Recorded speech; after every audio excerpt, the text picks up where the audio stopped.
What's going on, top producers? Alexander Fazalani here, and today we're going to discuss mental health and real estate. Right, so I'm gonna run things a little different. Usually, I have like a structure of how I explain things, but I'm gonna kind of go off the cuff with this one, right? So when it comes to actual mental health, I feel like this is something that no real estate agents are talking about, but like everyone is struggling with. So recently I reached out to Instagram and I was like, hey, has anybody been struggling with mental health in their business, or has anybody dealt with mental health issues while becoming a real estate agent? And I got so many DMs, like almost everybody and their mother was telling me like, oh, I had a nervous breakdown. I made $200,000 and I felt empty, and all these things that like really like brought to light that this is a serious issue that we need to talk about, right? And I get it, we're in an egocentric business, right? We have personal brands and we only want to show the good and what we're selling and how lavish our cars are or whatever it may be, right? But in reality, we have to be vulnerable and be ourselves. And I would love to open this up to anybody who's out there right now. If you've dealt with mental health issues and you've overcome them, please leave your story in the comments below. I'm very, very interested, and it will show other real estate agents who are maybe struggling in silence that it is possible to overcome this.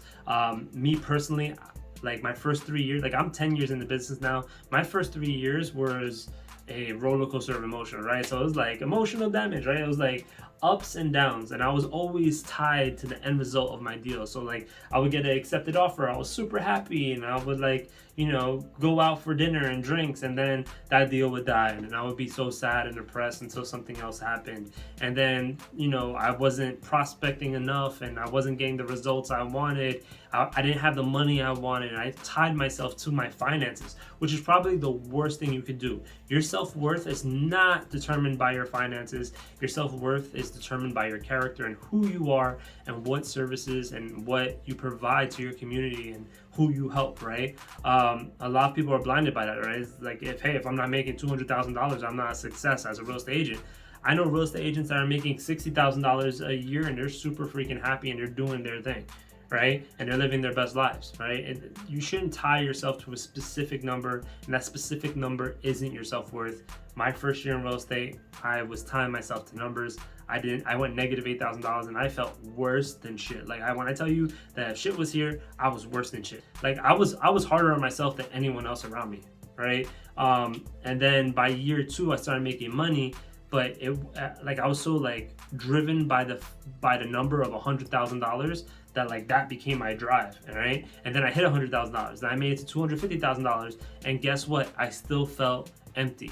I felt like that money was gonna solve my problems, but it didn't, and then I ended up self-sabotaging, right? And then going back and then getting back there and going, like I said, through these roller coasters. And then one day I decided that I'm gonna take responsibility for my emotions, right? So me personally, I would say it was around year 3, maybe almost near year 4, where I was like, I need to take responsibility and not be tied into the end result, and realize that if someone doesn't want to work with me, or someone doesn't, vibe with who I am or what I provide, that it doesn't define me. It doesn't define my character or who I am or what I represent, right? And that is very powerful. And I think one thing that really, really helped me was I looked at things in 2 different ways. I actually read a book recently, 7 Habits of Highly Effective People. And there was one, I think in the earlier chapters, where they talk about personality traits and character traits.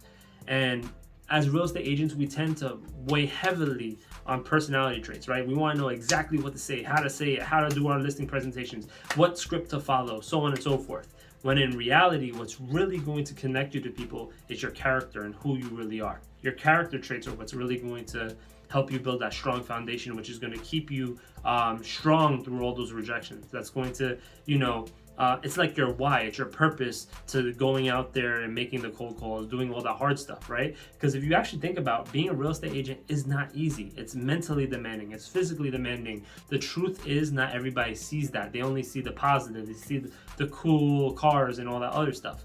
And then another thing that I needed to stop doing, that I literally did, like I would say year 3 or 4, was I stopped comparing myself to other people. I tried my best not to, right? Sometimes it happens, right? Because social media is social media, but I stopped tying myself to what other people are doing. Like, hey, listen, they're doing their thing, but I'm not them. I'm not doing what they're doing. I'm doing my own thing, right? I'm building my own brand. I'm building my own legacy. And a lot of people, they see what other people are doing and they're like, oh, I want that exactly. But you're never gonna do that exactly, right? And that's the problem with social media. We get infected by the successes of other people, and we get envious. Don't get envious of what other people are doing, right? Run your own race. Be on your own path, do your best, and your best will get better every day. You gotta hold yourself to your own standards, which is gonna help you build character, and I think that's super important to do. Another thing is I started talking to people. Obviously, I have like the best wife in the world, and I was able to talk to her as a friend before we even got engaged or got married. That I would speak to her, and she was an entrepreneur as well. She was dealing with her own struggles.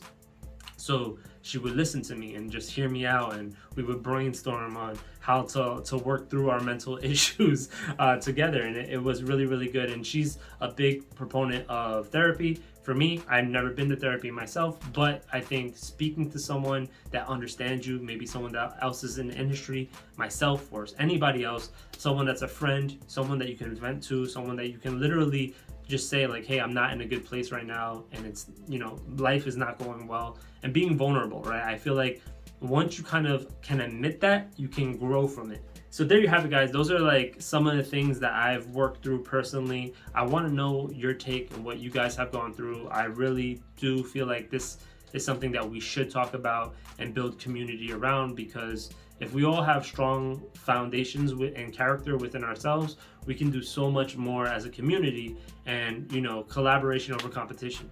All right, guys. So again, videos like this are brought to you by Design for Agents. It's an e-commerce geared to making sure you have what you need to succeed in your real estate business, branding, marketing, organizing. You can learn more about that in the description below. And please, guys, leave those comments, and let's build this. Let's deal with this mental health issue and these mental health issues that are arising in our industry, so we can have a stronger foundation to build upon. So I'll see you guys in the next video. Peace.